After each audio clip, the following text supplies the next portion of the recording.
Aí. Olá, muito boa noite. É mais uma live aí promovida pelo Sindicato dos Químicos de Nova Iguaçu, Sindicato dos Empregados em Postos de Combustíveis de Niterói e região, Força Sindical e Federação dos Propagandistas, né? Além das entidades aí que estão apoiando e compartilhando essa live. Você pode também compartilhar. Compartilhe o link. Hoje nós temos aqui bastante assuntos de extrema relevância, considerando a situação de pandemia, que infelizmente tem levado aí a óbito muitos chefes de família. Nós estamos aqui para tratar desses assuntos e assuntos relacionados às relações de trabalho durante esse período de dor para todos nós brasileiros e para todo mundo, né? E para tratar desse assunto, nós estamos recebendo aqui o Sandoval Marques, Sandoval que é uma grande liderança sindical no estado do Rio de Janeiro, tem feito aí diversas lives, trazendo essa inovação, a utilização da tecnologia para se aproximar de você, trabalhador, para levar a mensagem do sindicato a cada um de vocês. Então, Sandoval também vai estar com a gente hoje na qualidade de convidado. Eu disse, Sandoval, você já tem sido aí, tem convidado bastante pessoas para falar um pouco dessa experiência durante a pandemia. Então, hoje eu quero te convidar para que você possa compartilhar da sua experiência, da experiência do Sindicato dos Químicos de Nova Iguaçu, durante esses dias, como que o sindicato tem atuado, como que os trabalhadores, os associados têm recebido a assistência do sindicato nesse momento de tanta dificuldade para todos nós. Estamos recebendo também com muita alegria o Dr. Flávio Alves Pereira. Dr. Flávio Alves é o presidente da Associação de Juízes do Trabalho aqui do estado do Rio de Janeiro, juiz do trabalho, e vai estar com a gente aí passando um pouco da atuação da entidade, né, a qual ele preside, e de toda a justiça do trabalho. Essa justiça que, por vezes, foi muito atacada, né? E aí a gente precisa entender um pouco como ela funciona e está aberto para você, trabalhador, participar, mandar as suas perguntas, advogados também, quero cumprimentar a todos os advogados que nos assistem e te pedir para compartilhar o link. Compartilhe o link, vamos aqui ter bastante respostas às suas necessidades, encaminhe aí as suas dúvidas, e eu quero desde já ouvir o presidente do Sindiquímica, o nosso querido Sandoval Marques. Opa, boa noite a todos e a todas. Boa noite, doutor Flávio. Boa noite, doutor Alexandro.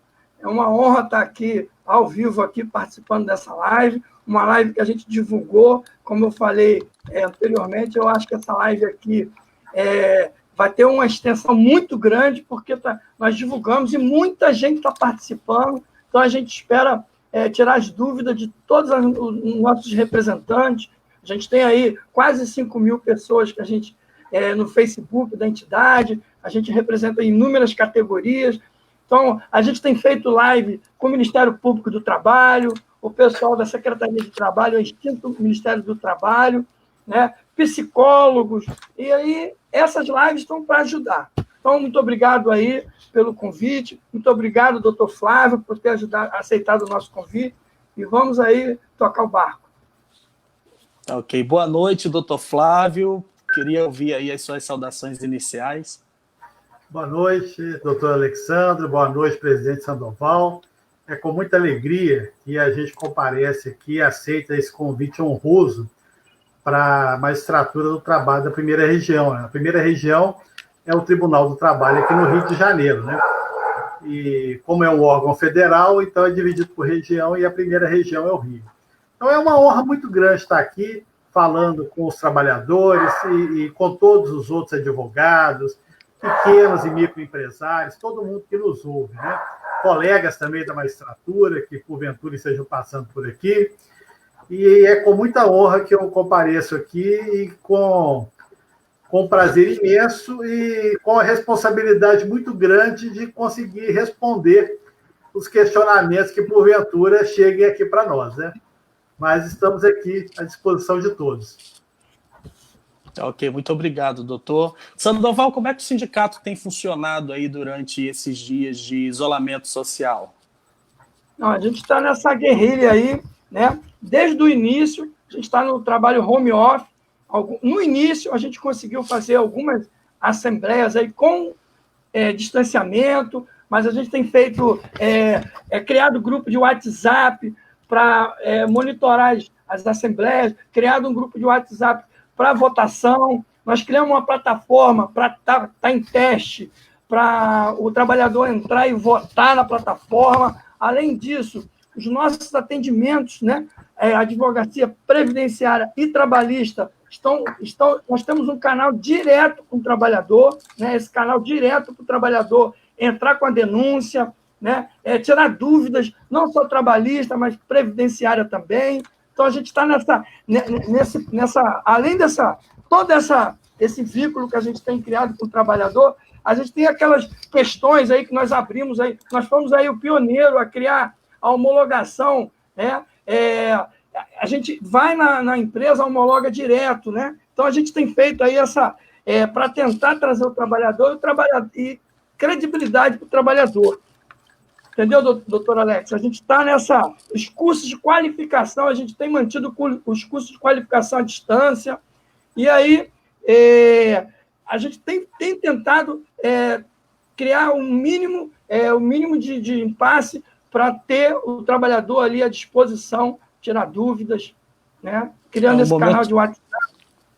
É o momento do sindicato unir forças, né, e contribuir aí para assegurar, inclusive, os empregos e o fortalecimento da economia, né, que isso passa por todos nós trabalhadores.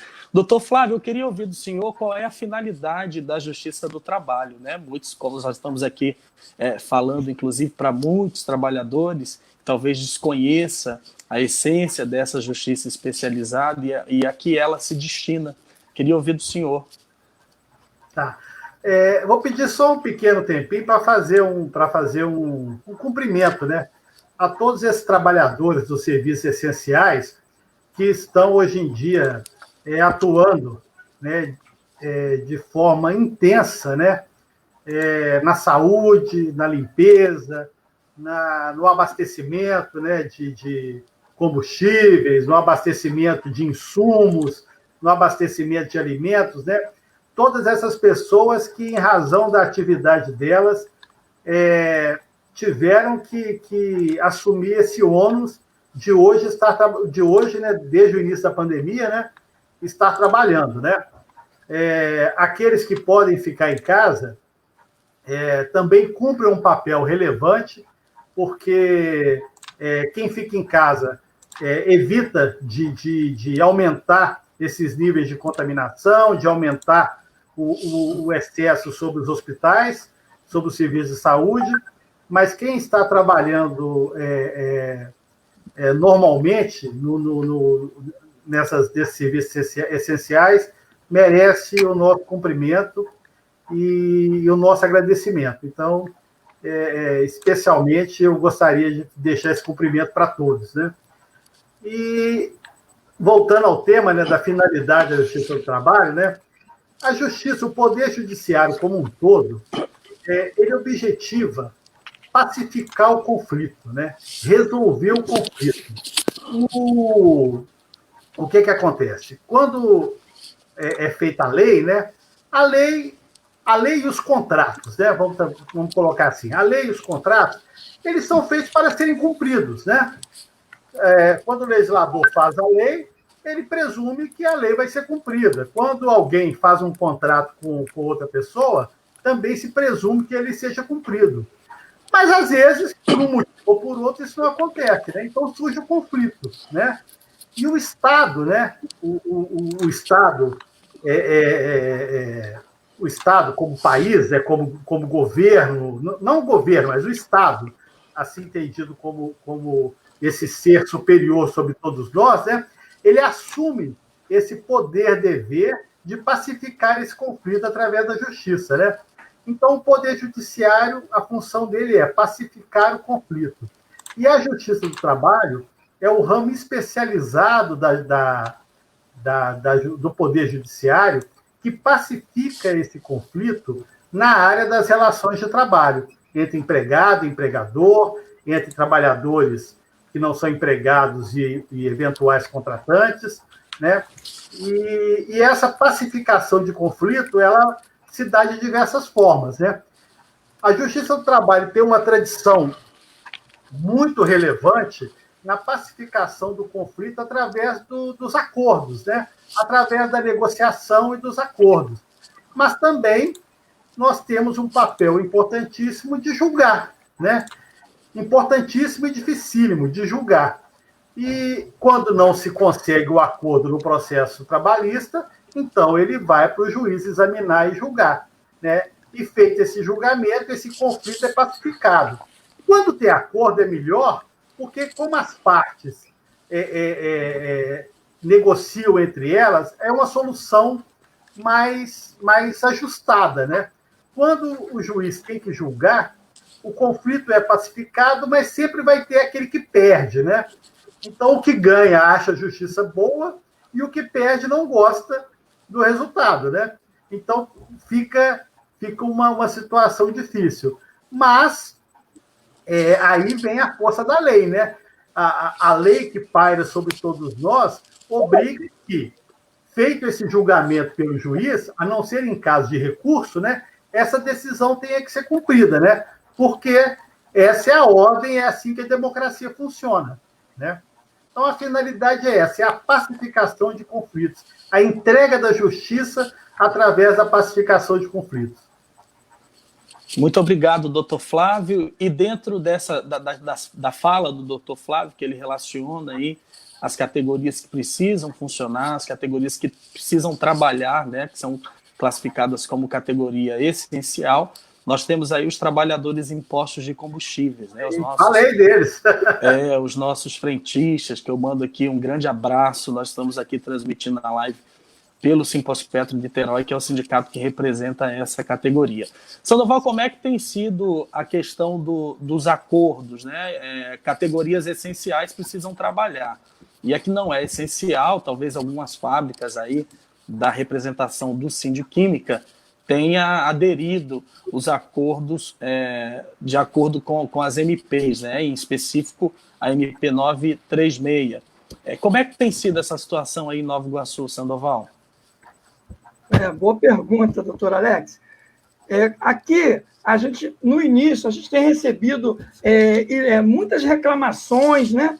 Aquelas reclamações sobre os acordos direto, aqueles acordos entre empresa e empregado, em qual o empregador fez direto com o empregado, né, sem a homologação, sem tomar a ciência do sindicato. Então, a gente tem recebido... isso é um absurdo, né? São coisas absurdas que acontecem aqui. Então, a gente acredita que não só a nossa categoria, mas outras categorias estão acontecendo muito isso, e a gente está orientando, né, pelo canal de WhatsApp, que funciona 24 horas da nossa entidade, para as denúncias, o trabalhador fazer denúncia, né? Embora muitas empresas estão mandando embora, não estão pagando nada, ainda tem essa agravante ainda, né, por conta dessa situação do coronavírus aí. Então, a gente está com essa experiência aí nova, né, esses acordos aí que estão... Eu até queria saber como é que, do doutor Flávio, o que ele acha desses acordos aí individuais, né? Bom, tanto a ANAMATA, né, que é a Associação Nacional dos Magistrados do Trabalho, quanto a ANPT, que é a Associação Nacional dos Procuradores do Trabalho, emitiram nota, né, chamando a atenção, vamos colocar assim, da questão da negociação individual, né? Essa negociação individual, ela é muito problemática, né? Porque a gente sabe que o trabalhador sozinho, ele tem uma força. O trabalhador, através do seu sindicato, ele tem outra força, né? A força coletiva é sempre muito mais relevante, né?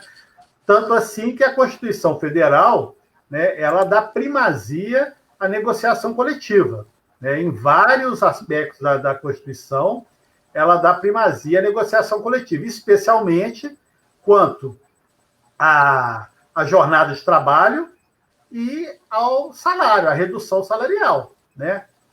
E, infelizmente, o Supremo Tribunal Federal, entendeu que, nesse momento de pandemia, por se tratar de um momento excepcional, né, valia a pena, do ponto de vista da praticidade e da tentativa de manutenção do emprego, relevar a negociação coletiva, né? Relevar a negociação coletiva. Isso partiu de um entendimento do Supremo nesse sentido, do sentido prático, né? Nós, da Justiça do Trabalho, os magistrados do trabalho, entendiam, né, na sua maioria, né? Claro que quando a gente fala juiz do trabalho, a gente está sempre falando de um corpo, né? São muitos, né? São 5 mil juízes do Brasil inteiro. É claro que nós não falamos por todos, né?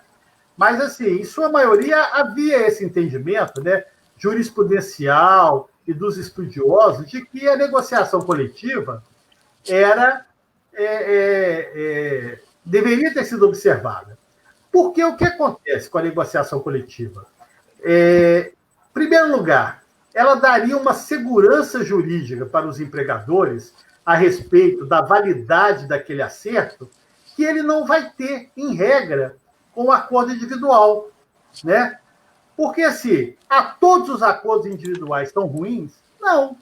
Por exemplo, eu tenho um sobrinho que, com os pais mais velhos dentro de casa, ele preferiu fazer o acordo de suspensão do contrato. Então, assim, serviu para ele, mas para outros não serve assim. Então, o sindicato, como representante dos trabalhadores, ele tem essa condição de ver qual que é a melhor solução para a categoria, negociar com o empregador e chegar à melhor solução. Mas, de toda forma, independentemente da decisão do Supremo, eu tive vendo que o DIEESE, essa entidade sindical, né, de grande importância no Brasil, né, que hoje, infelizmente, ficou meio esquecida, né, mas que é uma entidade de estudo e pesquisa relevantíssima para o direito do trabalho, para o trabalho, né, não é nem para o direito do trabalho, para o trabalho, tem mostrado que está havendo, independentemente desse julgamento do Supremo, está havendo uma grande quantidade de negociação coletiva, envolvendo a MP 936, o que é um bom sinal, né? E qual que é o resultado disso? O resultado dos acordos individuais é que, provavelmente, quando passar a pandemia, nós vamos ter um grande afluxo de ações trabalhistas, discutindo essa matéria da suspensão ou da redução de jornada, né? Então, assim, aquilo que se podia ter resolvido de uma maneira muito satisfatória e acabado aqui, nós vamos prolongar para depois da pandemia. É uma pena, né? É uma pena. E a outra, só complementando, Alexandre, a outra pena é o seguinte, depois de 30 anos de vigência da Constituição Federal, que deu um relevo imenso à atuação coletiva do sindicato, a gente esteja passando, desde 2017, né, com a reforma trabalhista, por um movimento que retira o sindicato da proeminência que ele tem pela Constituição Federal. E isso não ajuda a evolução da nossa sociedade. Infelizmente, né? Temos problemas com sindicatos? Temos, mas nós temos problemas com tudo no Brasil. Né? A vida tem problemas. Né? Então, tem sindicato bom, tem sindicato mais ou menos, tem sindicato muito bom. Né? Mas a gente tem que trabalhar sempre com a boa-fé. A boa-fé é que o sindicato está ali representando o interesse coletivo. E esse interesse coletivo, quando se consegue consertar, né, quando se consegue chegar a um acordo, ele contribui para que a sociedade fique muito melhor, muito mais pacificada. Pois é, Alexandre. Colocações, e muito bem lembrado aí o papel do DIEESE, que tem aí sido fundamental nos estudos, inclusive disponibilizou um curso de formação da história do sindicalismo no Brasil totalmente gratuito, viu? Você que é dirigente sindical. As pessoas mais novas não conhecem o DIEESE, porque na época dos anos 70, 80 e início dos anos 90, o DIEESE todo dia era notícia no Jornal Nacional, da Rede Globo. Né? Verdade. Mas, depois dos anos 90, houve, infelizmente, um refluxo da atividade sindical e o DIEESE foi perdendo força, infelizmente.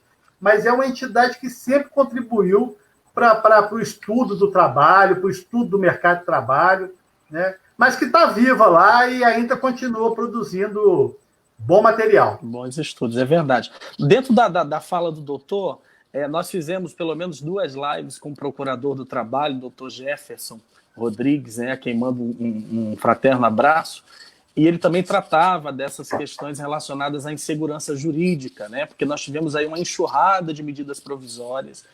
Nossa categoria também de advogado tem trabalhado bastante, estudando para poder dar as respostas, né, aos questionamentos que são encaminhados, quer seja advogado de empresa, seja advogado de empregado.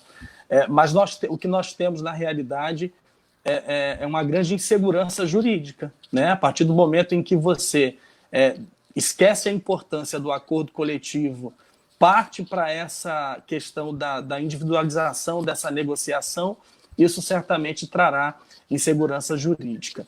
Portanto, doutor, uma pergunta bem objetiva. O acordo que trata de redução de salário, ele é válido, uma vez que, se for celebrado sem a presença do sindicato, pode haver alguma redução de direitos sem a participação do sindicato?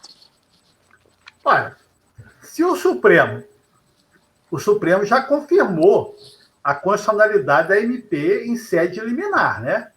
Então, assim, o acordo individual feito empregado e empregador, ele é válido, né? Ele é válido. Agora, desde que, efetivamente, tenha havido negociação, né? A grande questão é essa. Eu estou contando o caso do meu sobrinho. Meu sobrinho foi lá, negociou. Ele queria, o empregador topou, fizeram um acordo. Esse acordo é válido, né? Então, assim, a invalidade do acordo individual, ela vai ser avaliada a partir do momento em que se demonstre, né, isso no âmbito do processo judicial, né? O processo judicial é o local onde tem que se provar as alegações, né? Então, no âmbito do processo judicial, a parte que está falando que aquele acordo individual é inválido vai ter que demonstrar que sofreu coação, que foi induzido a erro, ou qualquer outra alegação que demonstre que a manifestação de vontade dele não foi corretamente expressa naquele acordo, né? Então, nós temos esses dois, porque também a gente tem que presumir, Alexandre, né, que não é todo empregador que quer descumprir a lei. Ao contrário, eu acho que na sua maioria, né, absoluta, os empregadores, né, micro, pequeno, médios, grandes empregadores, querem que tudo funcione, né? Os problemas que surgem por, às vezes, ignorância da lei, às vezes um ou outro problema, às vezes também por má fé, é claro, né? Mas a gente tem que presumir também que todo mundo atua de boa fé. O trabalhador atua de boa fé e os empregadores também atuam de boa fé. A gente nunca pode presumir que alguém entre num negócio de má fé, né? A gente vai apurar a má fé depois, né? Verdade. Então, presumir que tudo Não, mas é verdade, ué. A gente esquece isso, né? Tanto assim, que vamos supor, nós temos 40 milhões de empregados, né? Nós não temos 40 milhões de ações trabalhistas por ano, né? A gente tem muita ação trabalhista, mas não é todo trabalhador que entra. Por quê? Porque não é toda relação trabalhista onde ocorre lesão do direito do trabalhador, né? Então, nós temos gente boa, temos gente mais ou menos, temos gente ruim, como em tudo na vida, né?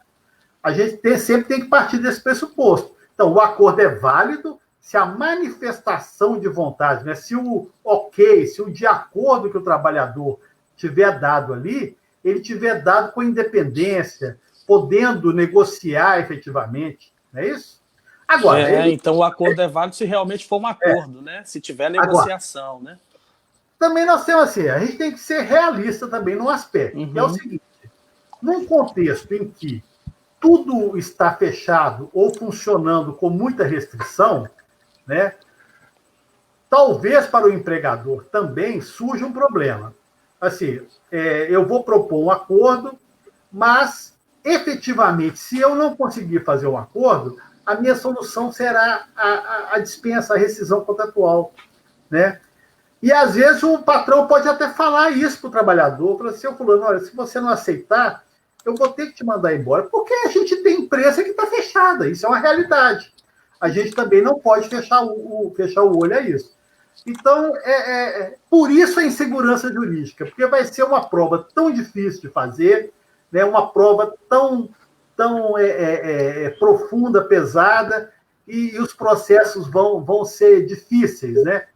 E aí, mais uma vez, a negociação coletiva traria uma tranquilidade, ainda que a negociação coletiva pudesse ser contestada aqui ou ali, né? Mas traria uma tranquilidade muito maior para todos.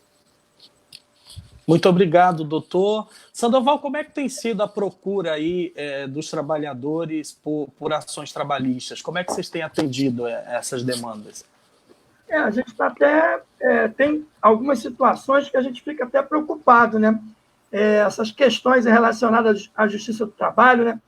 Onde, muitas das vezes, a gente verifica que o trabalhador ali está passando fome, né? Nessa situação, está passando fome. E aí, muitos trabalhadores procuram o sindicato para reclamar da demora do processo, né? Recorrente à lentidão da justiça, algum desses casos. Existe também a situação agravante quando a empresa quebra, igual o doutor falou aí, por conta do coronavírus, né? Vai para a massa falida, quando existe uma situação, quando a empresa quebra, vai para a massa falida, aí a situação piora. Eu até queria perguntar ao doutor, nessa situação dessa recorrente à lentidão, né? Até onde a justiça, essa situação do trabalhador, essa recorrente à lentidão? Sim, aí nós temos duas fases, né? A fase anterior à pandemia e a fase da pandemia, né? A lentidão do processo é o seguinte, depende muito do tipo de processo, né? Depende muito de qual vara que cai, porque as varas, às vezes, têm movimentos processuais diferentes, às vezes você tem um processo que anda mais rápido, o outro anda menos rápido, e depende muito da complexidade do processo. Um processo em que você tem que produzir prova testemunhal ou uma prova pericial é um processo que tende a demorar um pouco mais, né? Porque você tem que encontrar a testemunha tinha que ir lá, né, presencialmente, na presença do juiz para prestar o depoimento dele, né? Ou então você tem que fazer uma prova pericial, o perito tem que ir no local para fazer a perícia, depois tem que elaborar o laudo, e depois a gente tem que pensar que nós temos no processo o recurso, né? O recurso das decisões dos juízes é também uma garantia da democracia, uma garantia do devido processo legal, e ele também causa uma demora do processo, né? Então, assim, o processo ele tem algumas saídas, né? Por exemplo, quando você tem uma condição de deferir uma liminar, você antecipa o resultado do processo, ainda que de forma parcial, né? Quando você não tem uma matéria que pode ser decidida liminarmente ali, então você tem uma demora maior, né? Mas o processo também, a justiça, a gente tem que entender também que a justiça ela não é para uma resposta imediata, né? Nós não temos condições, em nenhum lugar do mundo, de, no processo judicial, ter uma resposta imediata, né? A resposta do processo é sempre um pouco mais lenta, né? Então, assim, mesmo num caso simples, vamos supor, num caso de um não pagamento de verba rescisória, a empresa não pagou e tal. Aí chega numa sentença, a sentença tem que passar por um processo de cálculo, né, para ver qual que é o valor, e depois tem que ser executada, né? Vamos supor que o juiz intima o empregador para pagar, o empregador não paga.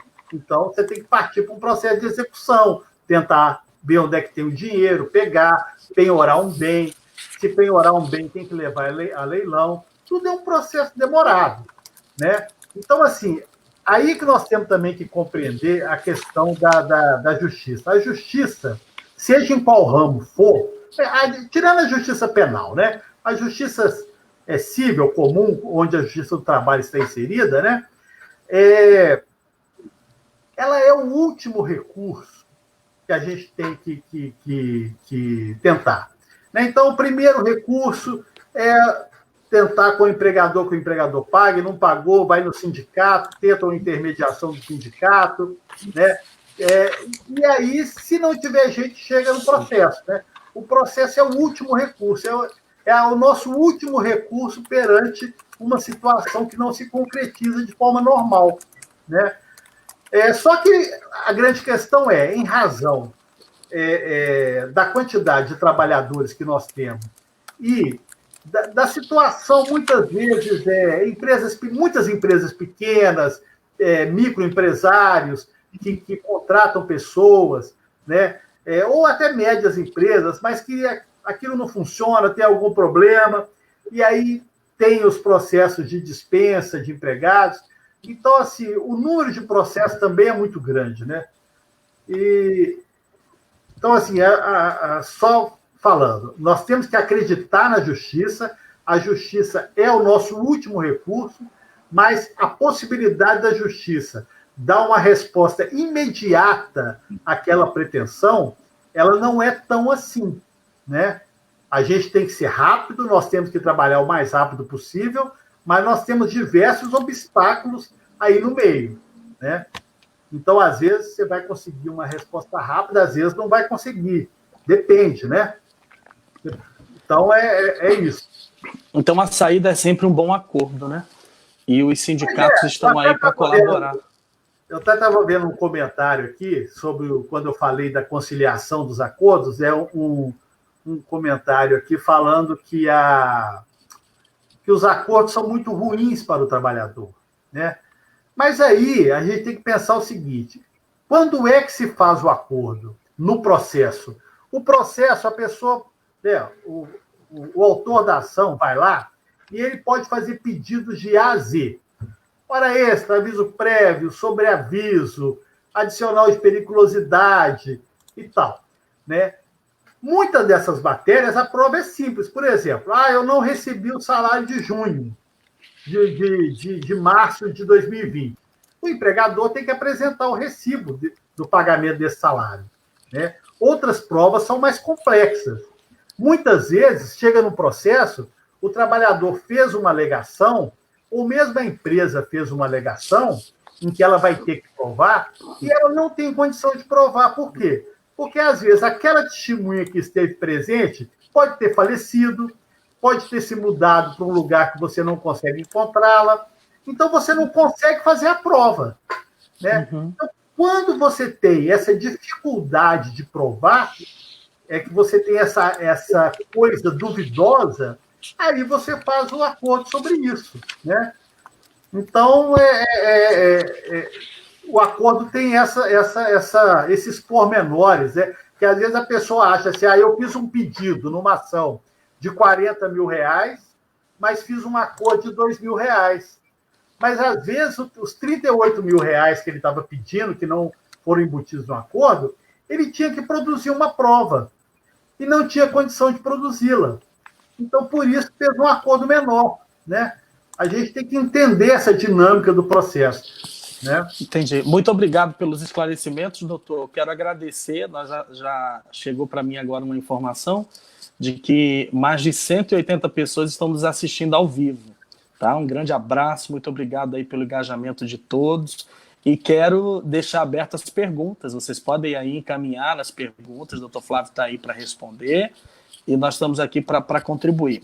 Doutor Flávio, dentro dessa realidade, e é muito bom os esclarecimentos que o senhor presta sobre a forma como o processo do trabalho é feito, sobre a necessidade do acordo, o que um juiz avalia, né, no momento de aferir se aquela proposta é ou não razoável, o que as partes devem também, de forma objetiva, perceber num processo, aquilo que ela tem condição de provar ou aquilo que ela não produziu uma boa prova, né? Daí a possibilidade de um bom acordo, e sempre primando pelos acordos, pelas convenções coletivas, pela participação do sindicato, para poder intermediar essas situações. Nós tivemos aí inúmeras alterações durante essa pandemia que afetaram a vida de muitos trabalhadores. Eu queria fazer uma pergunta... Só um instante, é porque eu acabei não respondendo a pergunta do Sandoval com relação ao período da pandemia, do atraso do processo da pandemia. Eu me lembrei agora, desculpa, Sandoval.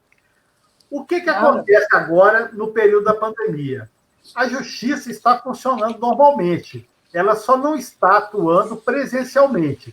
Então, os fóruns estão fechados, mas todo mundo, servidores e juízes, estão trabalhando em casa. Por quê? Porque o nosso processo, em sua imensa maioria hoje, é eletrônico. Então, tudo a gente pode fazer de casa. Mas nós temos alguns problemas. Por exemplo, o processo ele tem que ser regular, né? Para ser regular, depois que o autor da ação entra com o processo, a parte contrária ela tem que ser citada para o processo, ela tem que ter conhecimento de que contra ela tem um processo. Então, como é que o juiz faz isso? O juiz manda uma correspondência pelo correio para a empresa, normalmente. Normalmente, o réu é sempre empresa, né? Então, manda a correspondência para a empresa, o correio vai lá entregar. Mas aí, o que está acontecendo agora? Em razão da pandemia, os correios não estão funcionando na sua eficiência máxima, né? E depois, as empresas também, muitas vezes, estão fechadas. Então, não se faz a citação, né? Não sendo feita a citação, o processo não pode ir para frente. Então, você tem que tentar uma nova maneira de fazer a citação, descobrir onde é que o sócio mora, mandar, então, a citação para o sócio. Então, isso leva um tempo, né? Mas eu quero deixar bem firme aqui, a justiça está funcionando integralmente, né? Todo mundo trabalhando, os processos estão andando. Aqueles processos em que se consegue citar, eles estão andando normalmente, realizando até audiência virtual em alguns casos, né? Olha aí. Realizando... nós vamos tratar desses assuntos lá na frente, que tem uma enxurrada de... virtual em alguns casos. Outros casos não, porque você pode resolver também sem audiência. Então, não precisa da audiência, né, em todos os processos. Mas há possibilidade de fazer audiência. Doutor Flávio, deixa eu lhe fazer uma pergunta em relação aos empregados aposentados. Né? Nós sabemos que muitos aposentados continuam trabalhando porque têm a necessidade de complementar a sua renda. E pessoas que são classificadas como grupo de risco, né? E muitas das vezes, por orientação médica, não podem trabalhar. Como fica a situação dessas pessoas? A empresa deve manter o salário do grupo de risco e dos aposentados? Pois é. Esse é um problema, né? Esse é um problema. O que acontece?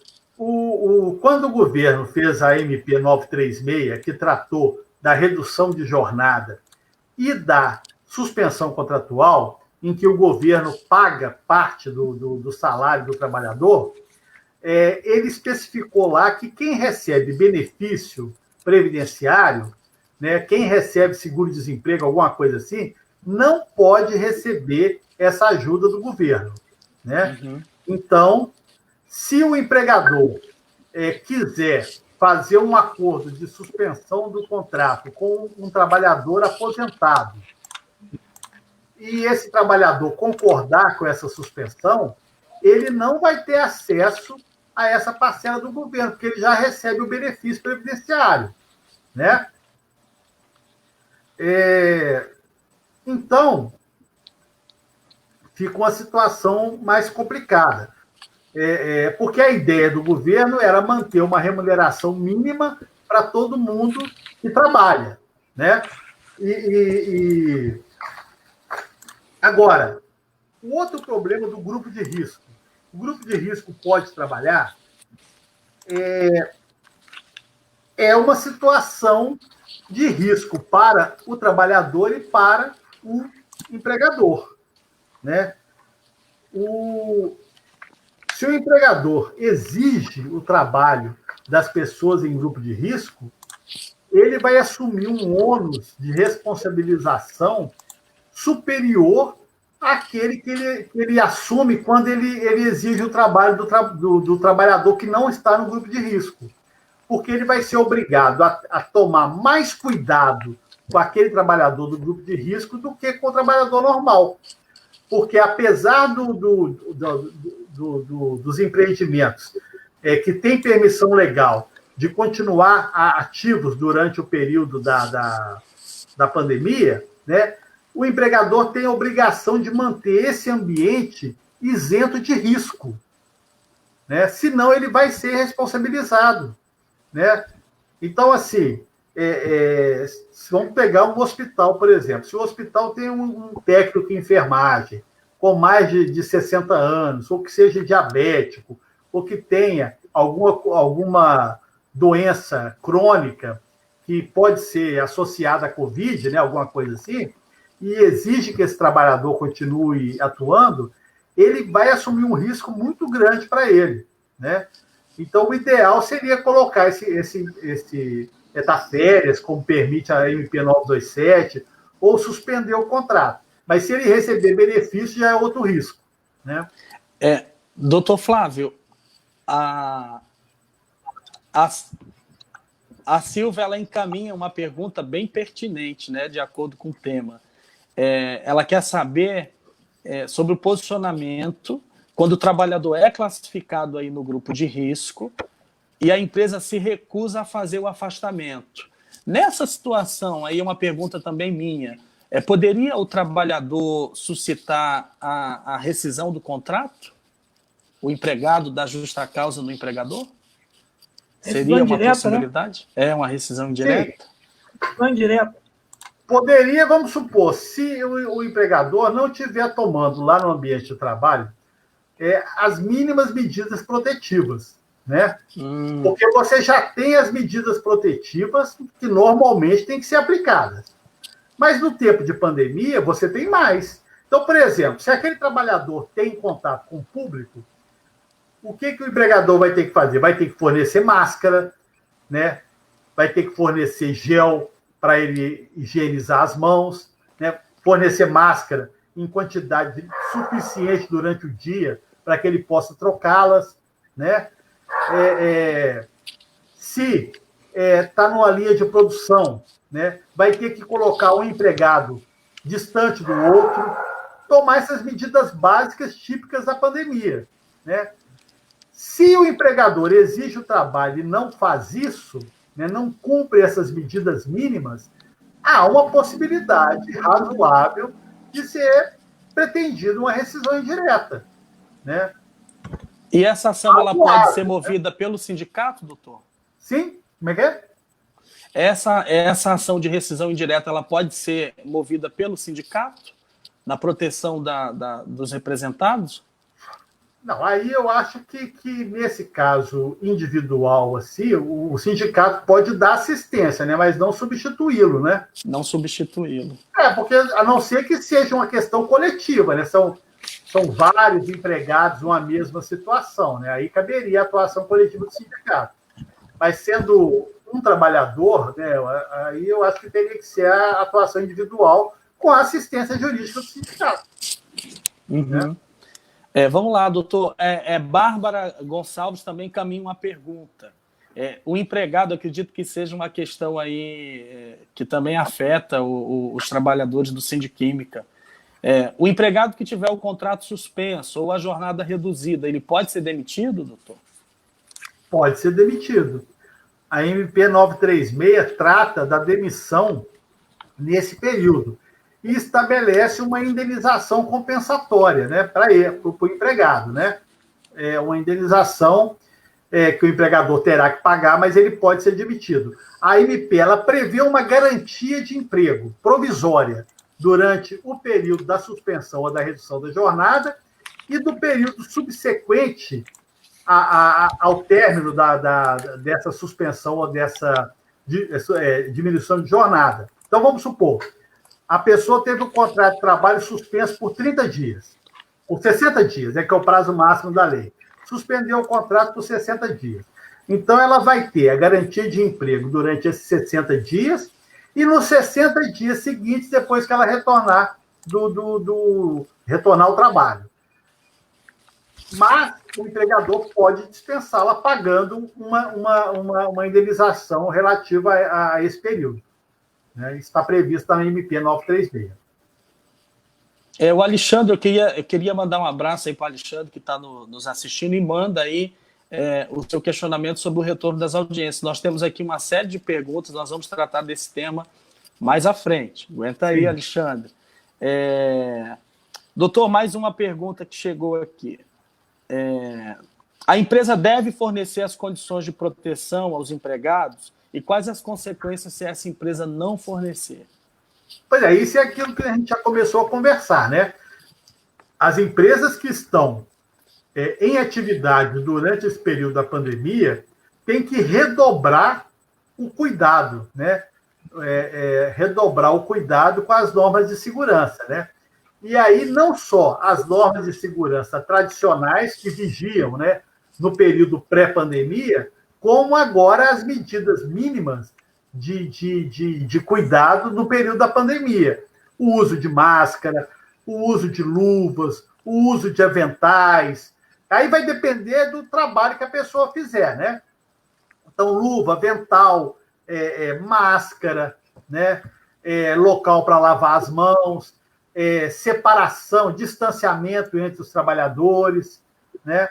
Então, assim, o máximo de cuidado possível ela vai ter que ter, sob pena de ser responsabilizada se houver uma contaminação de um trabalhador no local de trabalho.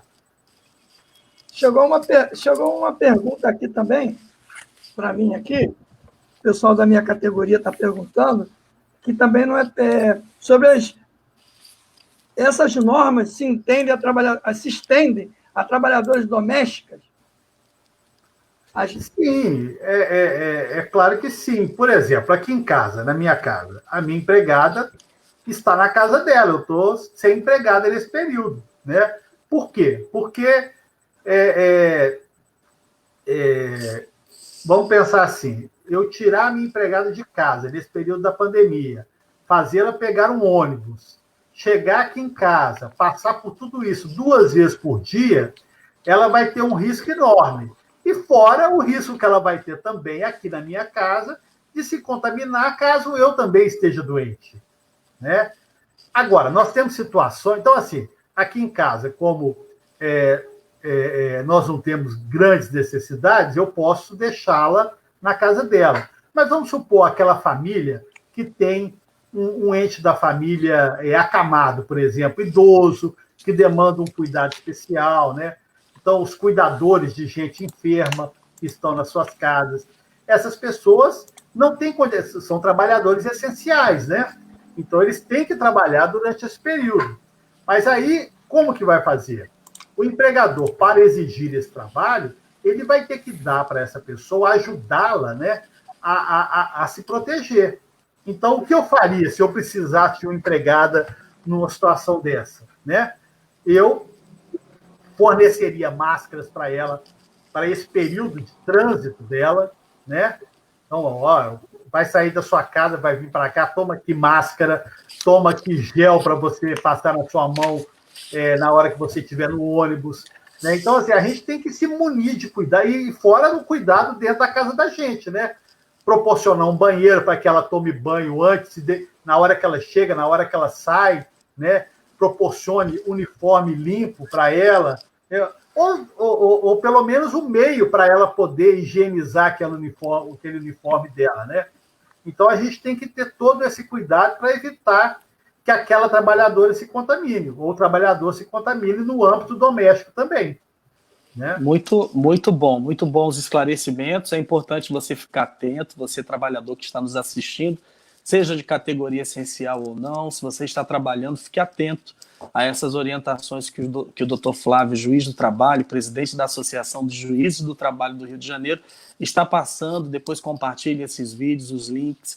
Nós recebemos muitos questionamentos, doutor, relacionados à funcionalidade da Justiça do Trabalho. Então, eu acho que a gente pode tratar desse tema agora, para poder levar esses esclarecimentos, até porque o nosso tempo aí já está correndo, muitos temas, muitas perguntas. Muito obrigado. Nós vamos tentar aqui compilar o máximo de perguntas para que todos vocês tenham aí as respostas que precisam. Doutor, como que a Justiça do Trabalho está funcionando durante os isolamentos? Os processos estão sendo distribuídos? Está havendo as audiências? Os servidores estão trabalhando de casa, que o senhor já disse aqui inicialmente, então a Justiça não parou? Não, a Justiça não parou, ao contrário, está trabalhando e muito, né? Por quê? A gente tinha, na Justiça do Trabalho especialmente, um tempo muito grande gasto na realização das audiências presenciais, né? 3, 4, 5 horas por dia, 6 horas por dia, a gente ficava preso nas audiências presenciais, né? Que são essenciais, né? Mas que demanda uma presença muito grande. Como as audiências presenciais acabaram por agora, né? Estão suspensas por agora, esse período que não está sendo gasto, né? Essas horas que não estão sendo gastas nas audiências presenciais, estão sendo utilizadas no trabalho de gabinete, né? Na preparação dos processos, na elaboração de decisões, na elaboração de sentenças, né? Então, todo o pessoal das varas do trabalho, servidores, estão trabalhando em casa durante o expediente integral, né, do tribunal, e os juízes também estão trabalhando, desembargadores, juiz titular de vara e juiz substituto. Todos estão trabalhando normalmente, com as limitações decorrentes da pandemia, né? Mas todo mundo trabalhando e normalmente. Agora, doutor, como é que... Sim, pode pois falar. Não, então, falar. Eu queria saber um pouco dessa dinâmica das audiências virtuais. Né? Nós temos aí o que não é comum, que não era comum da Justiça do Trabalho, embora exista aí, né, muitas justiças que não utilizem até mesmo a audiência presencial, mas isso é muito importante. A audiência presencial no processo do trabalho, ela é fundamental, né? A partir dali, muitas das vezes o juiz forma o seu convencimento durante aquela audiência de instrução. E nós temos aí inúmeros relatos. Queria até ouvir também do Sandoval como é que o sindicato tem feito para participar dessas audiências, se já teve alguma audiência. Então, como é a audiência virtual? E se essa audiência virtual ela não pode trazer algum prejuízo para o trabalhador, porque, por exemplo, na oitiva de uma testemunha, o empregado precisa localizar essa testemunha, é importante até mesmo, muitas das vezes, orientar do procedimento, né? E muitas das vezes a empresa já está com a testemunha. Então, o empregado não teria nenhum prejuízo nessas audiências virtuais. O que ele deve fazer numa situação como essa? O que o advogado deve fazer? Deve pedir o adiamento dessa audiência até que se chegue aí à normalidade e faça essa audiência da forma presencial, como sempre foi feito na Justiça do Trabalho? Bom, assim, a gente tem que pensar que, em razão da pandemia, né, o CNJ conseguiu contratar uma plataforma, né, um aplicativo, né, que chama Cisco Webex, colocou esse aplicativo à disposição de toda a Justiça brasileira para a realização dessas audiências e sessões telepresenciais, né? Era uma ferramenta nova, ninguém conhecia. Nós tivemos que, durante o mês de abril, começar a aprender a utilizá-la, né? É uma ferramenta que funciona bem, né? Ela é boa de funcionar, e ela permite a realização de audiências, né? Mas nós temos que pensar o seguinte: o acesso a essas plataformas de audiências, né? O acesso à internet, ele se dá de forma desigual, né? Ele depende da pessoa ter uma situação econômica minimamente razoável para ter acesso à internet. Porque ela tem que comprar um computador, ela tem que ter um telefone celular, né? E ela tem que ter a conexão à internet. Ela vai ter ou a internet aqui, a internet normal dessa que a gente tem em casa, o crédito no celular para ter acesso à internet. Ou então estar em algum lugar que tem Wi-Fi gratuito para que ela possa se conectar. Então, esse é o primeiro aspecto que já dificulta a realização da audiência presencial, né? Mas a gente tem que pensar o seguinte... Da audiência virtual, né? Audiência telepresencial, né? Vamos falar telepresencial, porque no tribunal nós temos a sessão virtual e a sessão telepresencial. Né? Mas vamos pensar assim, nesse primeiro momento, a ideia foi que se tentasse fazer audiências de conciliação ou audiências de menor complexidade. Para quê? Para que tanto os juízes, os servidores e os advogados pudessem se acostumar a essa plataforma, né? Daqui para frente, se essa pandemia se prorrogar, o que está se projetando como muito provável, né, esse isolamento vai permanecer por algum tempo mais, nós vamos chegar num ponto em que a realização da audiência telepresencial para ouvir testemunhas vai ser uma realidade, né, uma realidade meio inescapável. Mas, mesmo assim, as normas do CNJ e do CSJT, né, que são os órgãos da justiça que padronizam o procedimento no país inteiro, estabelecem que os advogados, né, e as partes, os advogados representando as partes, né, podem apresentar para o juiz um impedimento, falar assim, olha, essa testemunha, eu não vou conseguir ouvi-la dessa maneira. Então, eu peço que adie a audiência, né? Porque, às vezes, isso vai acontecer. Agora, se o advogado do empregado e o empregado, o advogado da empresa e a empresa combinarem que dá para fazer a audiência, que eles vão conseguir levar a testemunha, né? Estabelecendo um negócio processual. Processual, né? Isso. Um negócio processual. O que é um negócio processual? Olha, as partes acordam, né, concordam em realizar a audiência ou algum ato processual dessa forma. E se o juiz entender que essa forma que eles estão concordando em realizar é boa, o juiz vai concordar e vai realizar aquela audiência. Agora, se o advogado do empregado ou da empresa falar, olha, nós não temos condição de ouvir a testemunha por causa disso, disso e disso, ou de ouvir o próprio reclamante, porque também ele está num local que não tem internet e tal, ou o preposto da empresa também pode acontecer.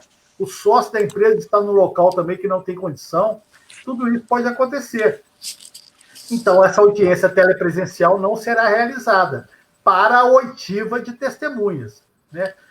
Quando não tem a oitiva de testemunhas, muitas vezes a audiência não é nem necessária, porque os próprios advogados podem, através de manifestações dos autos, encaminharem o processo para o julgamento, né? Ou para o acordo, né?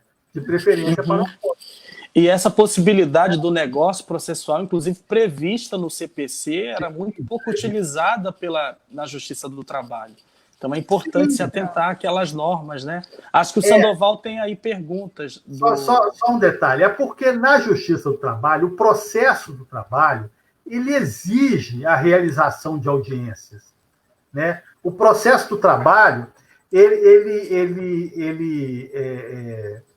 ele dá valor a isso que a gente chama do princípio da oralidade, das partes e advogados estarem na presença do juiz para poderem falar com o juiz, né? E o juiz falar com elas, né? Nesse período da pandemia, o TST, a Corregedoria Geral da Justiça do Trabalho, né, fez uma adaptação, né, afastando a obrigatoriedade da audiência para dar possibilidade do processo seguir pelo rito CPC, né? Então, a gente está caminhando para tentar manter a prestação jurisdicional, né?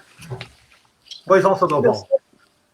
Não, as pessoas estão curtindo aqui, estão fazendo as perguntas, e aí o pessoal está agradecendo ao senhor aqui pelo esclarecimento, muita gente aqui, a Cícera, a Analice Pereira, a Flávia Moreira Paulo, fez uma pergunta aqui importante. Importante saber em relação à audiência virtual, porque nem todos os trabalhadores têm acesso aos meios tecnológicos. Entendeu, doutor? Isso é uma realidade. Então, assim, quando você falava também, Alexandre, do problema processual, de como ouvir uma testemunha, se aquela testemunha vai estar num ambiente em que ela não vai estar sofrendo pressão de alguém para contaminar o seu depoimento, né? Nós temos esse problema processual, mas a audiência telepresencial, no caso brasileiro, no caso nosso, aqui no Rio de Janeiro, também incide um problema social, que é esse problema das pessoas não terem acesso aos meios telemáticos, né? Os meios de informática necessários para participar da audiência, né? E aí tem um problema. Ah, mas no sindicato tem, eu posso ir no sindicato. Mas aí nós estamos no período de isolamento social. Então, a pessoa vai sair dentro da casa dela, vai para o sindicato, ela pode se contaminar lá, ela vai para o escritório do advogado, pode se contaminar. Então, são vários problemas que nós temos sobre esse tema, que tanto os advogados quanto o juiz têm que ter serenidade para poder resolver o que precisa ser feito, né? E especialmente, né, o juiz é obrigado a fazer a audiência. A regulamentação do CSJT, né, determinou que o juiz realize a audiência, exceto se os advogados, justificadamente, disserem que não é possível a realização daquela audiência. Então, a responsabilidade está nas mãos dos advogados, né? Os advogados é que vão ponderar, olha, não vale a pena a gente caminhar para a audiência nesse momento, porque pode ter um risco, né? Não vale a pena porque eu não vou encontrar testemunha, não vale a pena porque a testemunha não tem acesso à internet, né? Então, aí, por isso é que a gente está falando do negócio processual. Os advogados vão ter que ponderar.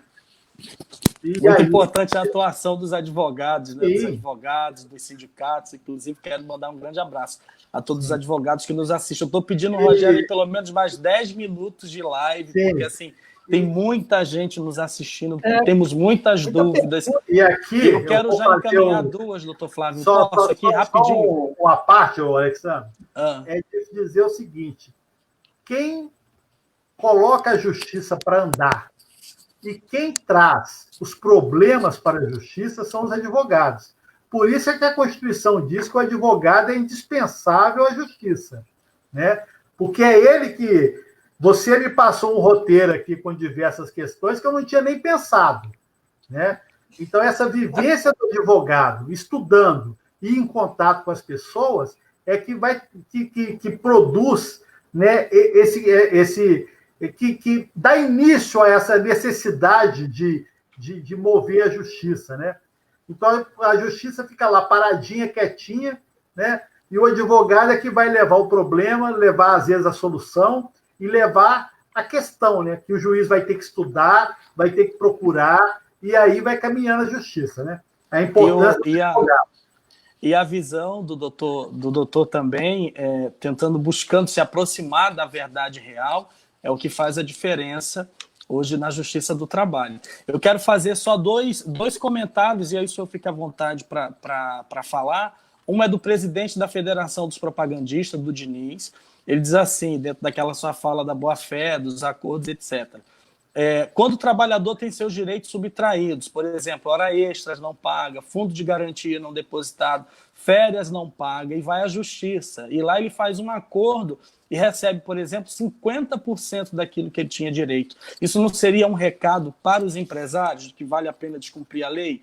E aí, antes de passar para o senhor, mais um aqui da doutora Simã, também advogada. Os advogados estão aqui participando. Qual o papel dos juízes do trabalho nesse momento em que os direitos dos trabalhadores têm sido cada vez mais violados, em prol de um pensamento neoliberal, em que tem se tornado mais frequente na advocacia e na própria Justiça do Trabalho? Vou abrir para o senhor comentar, e em seguida a gente conclui. Por favor, presidente Sandoval, doutor Flávio, que eu quero falar só 3 assuntos em relação à Justiça do Trabalho, sobre o futuro da Justiça do Trabalho, sobre como a Justiça do Trabalho reagiu à reforma trabalhista. Eu quero já fazer um convite para o senhor para que a gente possa agendar mais uma live, porque assim, são muitos assuntos. Então, esses 2 comentários para o senhor, por favor. Bom, a questão do acordo é aquele problema que eu falei, né? Além desse problema da prova do processo, eu vou alegar que eu sofri um dano moral, mas eu não tenho como provar esse dano moral. Então, eu faço um acordo menor, né? Esse é um lado do acordo. O outro lado do acordo é que a gente tem que trabalhar com a realidade. Qual que é a realidade? Muitas vezes é essa situação que o presidente do sindicato, esqueci o nome, Propagandistas, o Diniz. Ele falou, o empregado faz um acordo menor. Vamos supor que o empregado até tenha condição de produzir uma prova de hora extra, de produzir uma prova de um dano moral, né? Mas aí entra também no cálculo de quem vai fazer o acordo a seguinte questão: olha, se eu for ouvir testemunha, se eu for aguardar a sentença, a possibilidade de recurso, né, que o recurso é garantido por lei. Então, assim, se o final do meu... E depois do recurso, ainda nós temos a execução, né?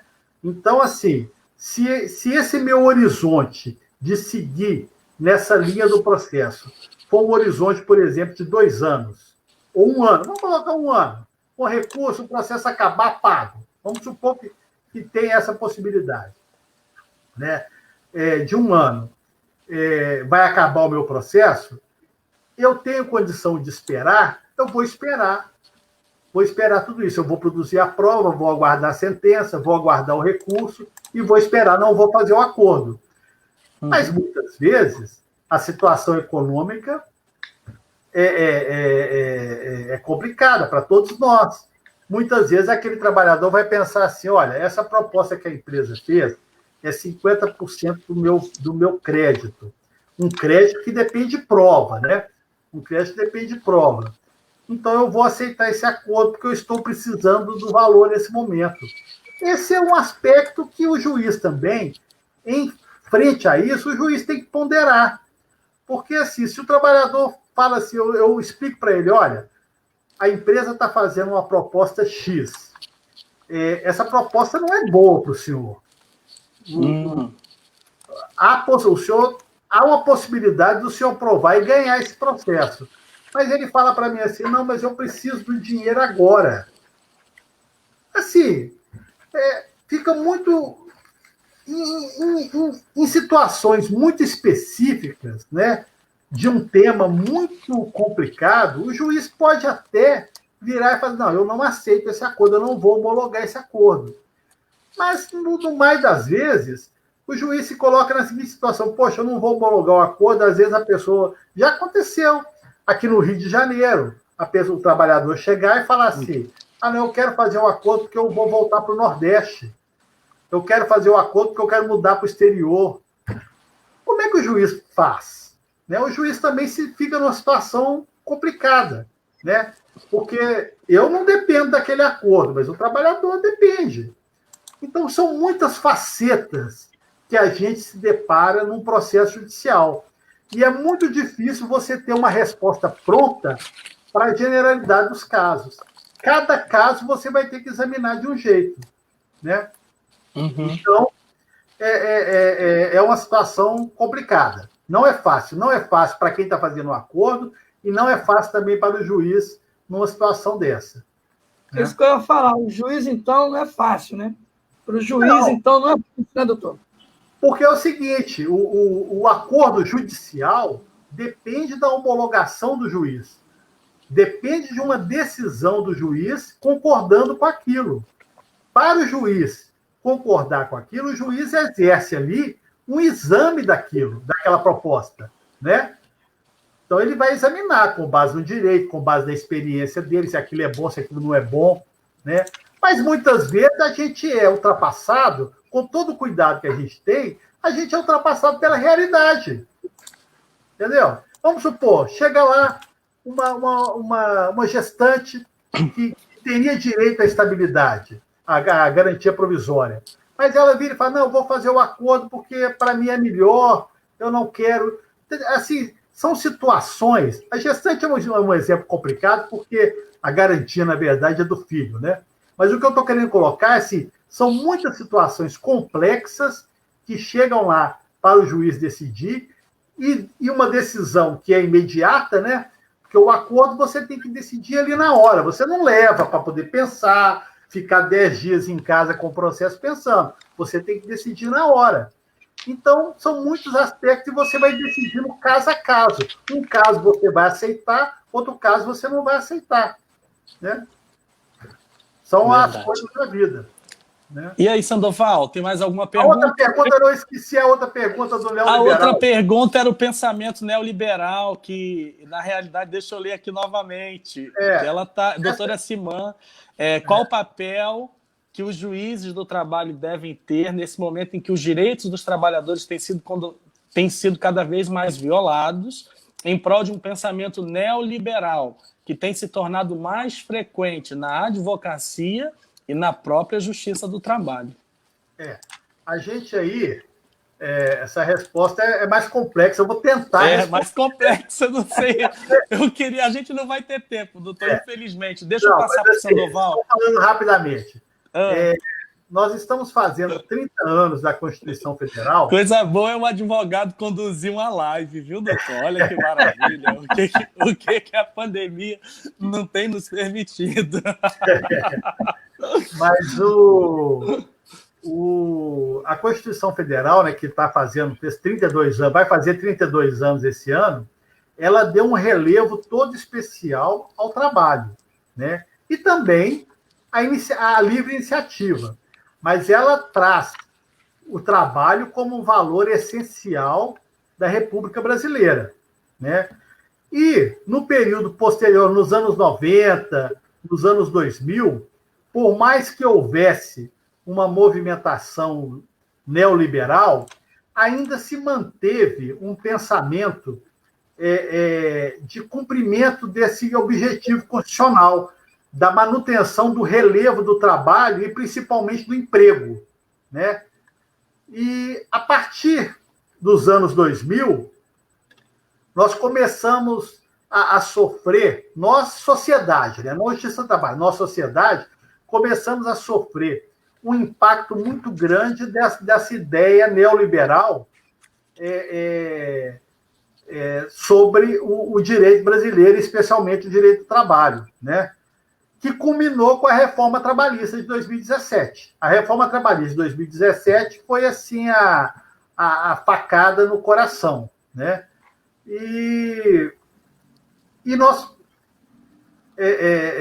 essa movimentação da imprensa, dos políticos, sempre falando que o emprego custa caro, né? Que tem que reduzir. Hoje mesmo o ministro Paulo Guedes falou que eles vão tentar tirar direitos trabalhistas para proporcionar a criação de 10 a 20 milhões de empregos. Né? É uma lógica totalmente absurda, né? Porque o que nós estamos vendo agora com a pandemia? Quem está empregado tem uma mínima proteção. Mínima, né? Porque ele pode ser mandado embora, né? E tal. Mas ele tem uma mínima proteção. Agora, a quantidade de pessoas envolvidas no trabalho informal, né, na uberização, né, no Uber, né, em vários tipos de trabalho informal, que levaram, né, a cerca de 59 milhões de brasileiros se cadastrarem para receber esse benefício de R$600, mostra que essa não é a solução. Né? A solução é o emprego. Né?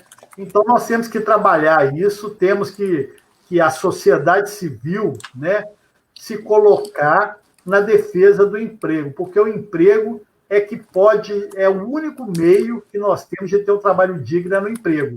É claro que você tem os profissionais liberais, os médicos, os advogados, né, os engenheiros, que têm a possibilidade de ter um trabalho sem estar vinculado a um contrato de emprego.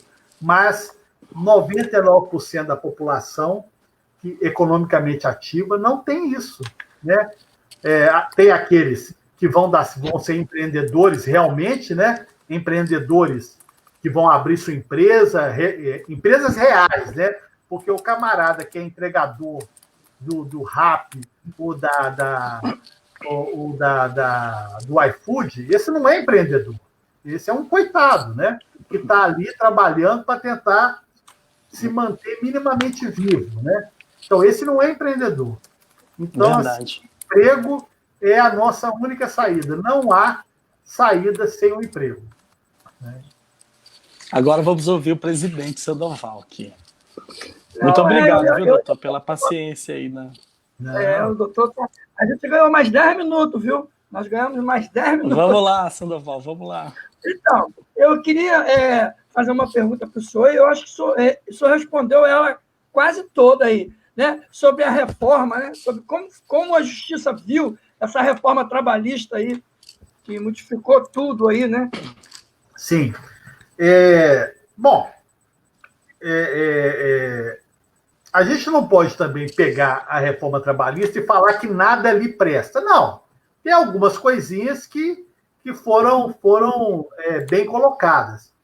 Mas grande parte delas retirou direito. Se não retirou direito diretamente, trouxe obstáculos a essa garantia de direitos. Né? Então, por exemplo, eles colocaram na CLT que os tribunais do trabalho, para poder sedimentar a sua jurisprudência, eles criaram um processo tão complicado que nunca mais um tribunal vai elaborar uma súmula.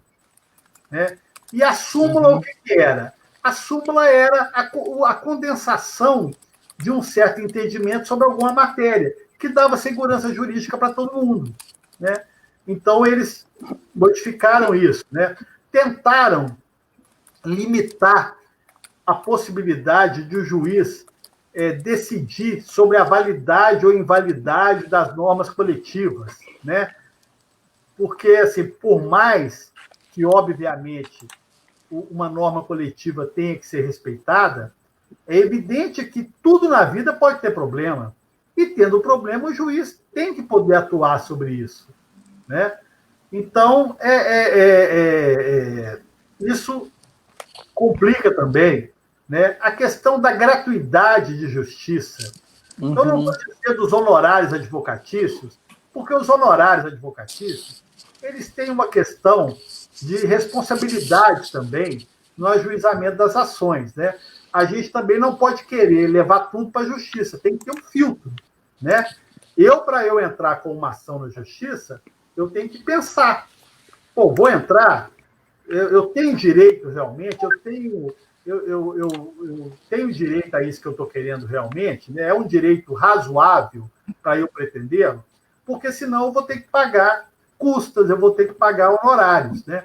Então, isso não é de todo ruim.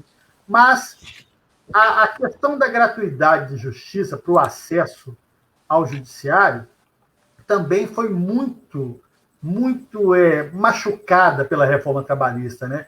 Ela criou condições para você conceder a gratuidade de justiça piores do que no processo comum. Né? O processo comum, que é um processo, né, da justiça estadual, que normalmente você tem partes. As partes do processo comum, normalmente, são muito equivalentes. Né? Então, assim, o sujeito fez um contrato de compra e venda de um imóvel, não pagou, eu vou ali discutir e tal.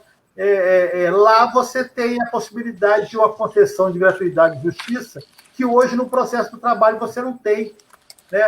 O trabalhador, que é o mais necessitado do Brasil, né, da nossa sociedade, tem mais dificuldade hoje para ter a gratuidade de justiça do que o comerciante, né, o empresário, né, numa ação no benefício comum. A única questão que fica assim, é que a gratuidade de justiça ela é presumida, né, para quem ganha até R$2.000, aproximadamente. Né? E a nossa situação econômica está tão ruim que quase mais de 90% das ações trabalhistas estão ajuizadas por quem ganha menos de R$2.000, porque os salários estão muito achatados, né? Então, acaba que não teve esse efeito amplo assim, da gratuidade de justiça, né? Mas é um problema, né? Porque, vamos supor, a pessoa trabalha, vamos supor que ela ganha até bem, vamos supor um trabalhador que ganha R$15.000 por mês, né? Mas ele só vai entrar com o processo quando ele perde o emprego. Raro o trabalhador que entra com o processo durante o contrato de trabalho. No dia que esse trabalhador é mandado embora, ele perde os R$15.000. Ele vai receber, no máximo, R$1.800 de seguro-desemprego lá por 5 meses, né? Então, como é que você vai falar que essa pessoa tem possibilidade de ter acesso, de pagar as custas judiciais, né? É uma situação muito complicada, né? Muito complicada. E infelizmente, é muito comum. Nós temos aí muitos juízes, é até um desabafo, que eu advogo para uma categoria diferenciada, que tem um salário relevado, mas muitas das ações elas são ajuizadas quando essas pessoas estão desempregadas. E mesmo assim são obrigadas a ir, são condenadas a recolher custas e etc. Doutor, nós já vamos encaminhar para o encerramento. Eu quero, antes de passar a palavra para o senhor, agradecer demais a todos vocês que nos assistiram aí por mais de 1h20, né, que buscou aí as informações, buscou conhecer um pouco mais dessa justiça tão importante para todos nós, dessa justiça que tem um olhar sensível e persegue a importância do trabalho, né? Essa justiça que luta para trazer o trabalhador para o nível de igualdade, para poder fazer valer ali os seus direitos. Você, advogado, todos os dirigentes sindicais, infelizmente eu não posso citar nome das pessoas que estão nos assistindo, porque nós temos mais de 150 pessoas nos assistindo, somando todas as páginas que estão transmitindo essa live, mas eu quero, assim, de coração, agradecer demais a cada um de vocês que ficou conosco até agora. Antes de passar a palavra para o doutor Flávio encerrar, eu queria ouvir aí as considerações do nosso presidente, desse sindicalista combativo, atuante, inovador, né, que é o nosso querido Sandoval. Quero ouvir as suas considerações, depois eu vou fazer um apanhado geral aqui do futuro da Justiça do Trabalho e passo para o doutor Flávio encerrar. Sandoval. Obrigado. Gente, quero agradecer a todos aí que estão participando da nossa live. A gente tem feito essas lives aqui para ajudar, né? Espero que o doutor Flávio tenha ajudado aí nas respostas, muitas perguntas. Quero falar com o doutor Flávio também, que tem muita pergunta que ficou aí, porque não dá para fazer todas as perguntas, né? E aí o doutor Alexandre vai tentar peneirar aí, mas eu quero agradecer aí do fundo do coração, em nome de toda a nossa diretoria do Sindicato dos Químicos de Nova Iguaçu, doutor Flávio, esse tempo que o senhor disponibilizou aí para tirar dúvida, não só da minha categoria, mas dos sindicalistas também que estão assistindo, de toda a população que está nos assistindo, que isso aí serviu de exemplo para todos aí, para saber como funciona a justiça do trabalho. Muito obrigado, doutor Flávio, e sinta-se aí. É o próximo convite para o senhor aí, já fica o nosso próximo convite, não é isso? É verdade. Doutor, para passar para o seu encerramento, né, muito importante essa aproximação da justiça com a sociedade civil, dialogando com os trabalhadores, dialogando com os sindicatos, dialogando com os empresários, dialogando com os advogados, isso é fundamental.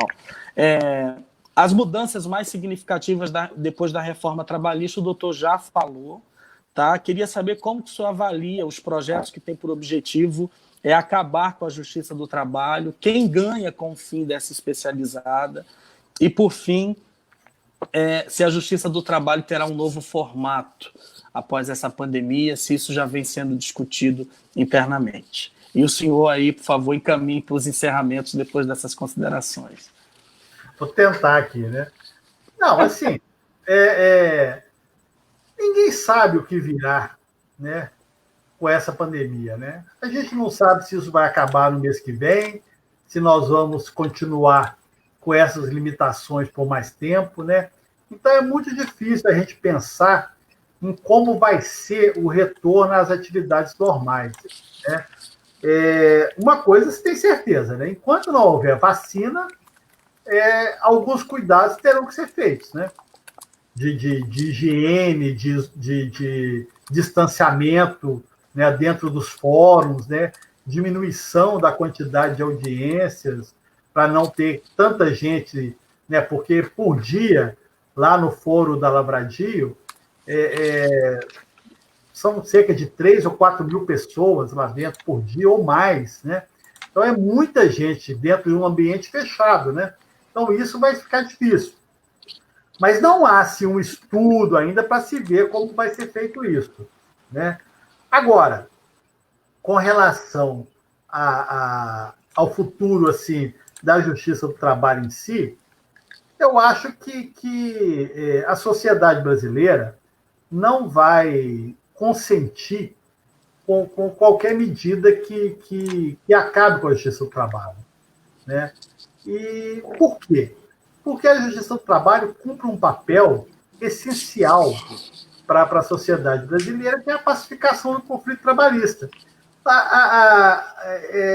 Maus políticos, maus formuladores de opinião, né, maus empresários, né, pensam que acabar com a justiça do trabalho acaba com o conflito. Não. Se acabarem com a justiça do trabalho, esse conflito vai ser canalizado ou para a violência ou para a justiça comum, né? Sem justiça não se ficará. Sem acesso à justiça, só se a sociedade acabar, né?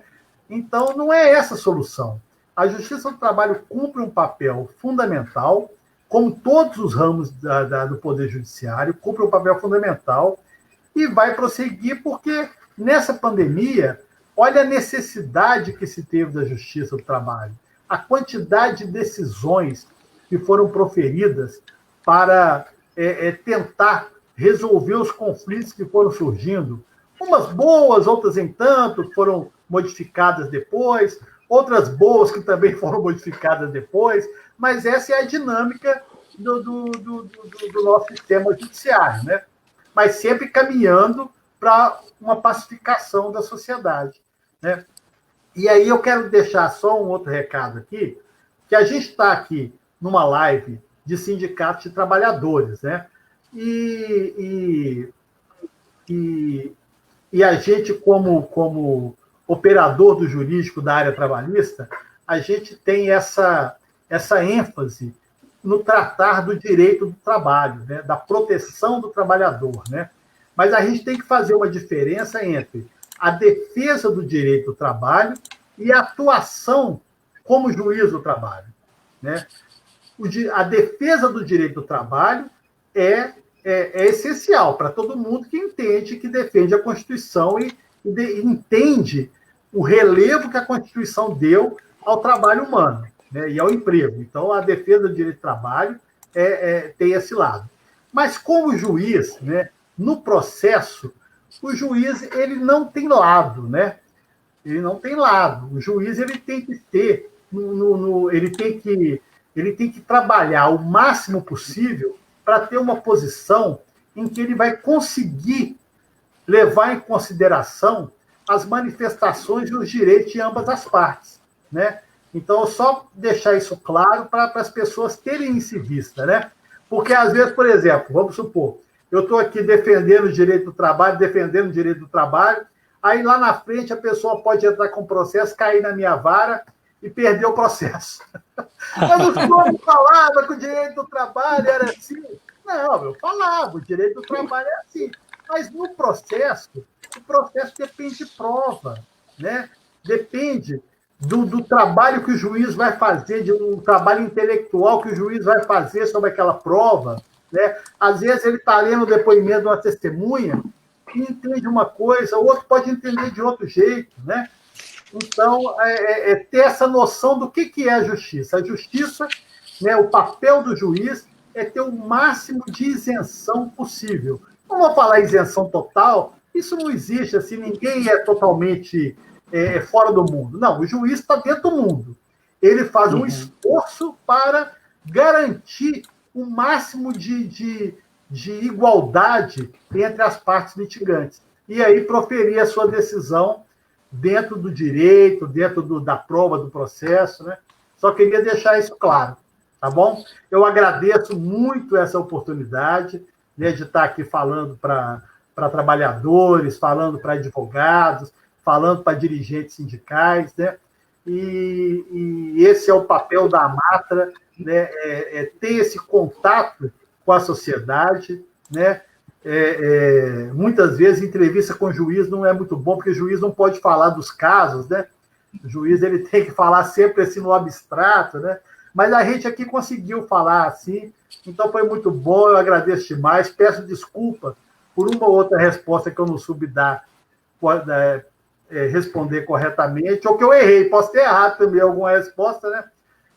É tanta coisa, é tanta matéria que às vezes a gente pode errar. Mas agradeço muito ao convite, ao doutor Alexandre, ao presidente Sandoval e a todos que nos assistiram. Muito obrigado. Muito obrigado e até a Boa noite próxima. a todos. Até a próxima. Ah.